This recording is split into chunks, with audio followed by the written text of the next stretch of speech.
আব্দুল্লাহ কি হইছে? কোন দাস সাগরে নিয়ে কই যা? মামা ডাক্তার চলে জায়গা জায়গায় ব্যথা। এনে ব্যথা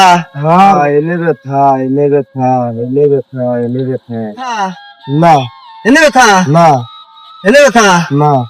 এনে ব্যথা না বুঝলাম না তাহলে কোনে ব্যথা কো দেখি এই জন্য ব্যথা আর কোনে ব্যথা এনে ব্যথা এনে ব্যথা না এনে ব্যথা না ও তাহলে তোমার হাতটা দেখি এই তো তোমার তো আসলে এরকম কিছু হয় নাই তোমার এই যে হাতের মাথা এটা কাটা দিচ্ছে তাই আঙুলের মাথায় হ্যাঁ তাই এই ব্যথা আঙুল নিয়ে যেখানে টাচ করতেছ সেই জায়গায় ব্যথা হ্যাঁ ভাই ইশারা বুঝছো এই যে ব্যথা লাগলো হয় এটা নিয়ে কোনো টেনশনের কিছু নাই এই কাটাটা তুলে ফেলাই তোমার ব্যথা সেরে দেবে শিক্ষণীয় ভিডিও করলাম আপনাদের উপহার দেওয়ার জন্য বিষয়টা হলো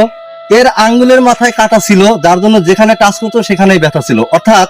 আপনার এবং আমার মনে যদি ময়লা থাকে কাটা থাকে আমরা আমাদের পরিবার মানে চারিদিকে যেদিকে তাকাবো সেদিকে কি হবে কাটা লাগবে ময়লা লাগবে তাই আসুন আজ থেকে আপনার আমার মন সুন্দর রাখি পরিষ্কার রাখি তাহলে দেখবেন এই সমাজের যেদিকে তাকাবো সুন্দর লাগবে পরিষ্কার লাগবে আপনি আমি ভালো থাকবো সমাজও সুষ্ঠু মতো চলবে তো ভালো থাকবেন আল্লাহ হাফেজ হাফেজ।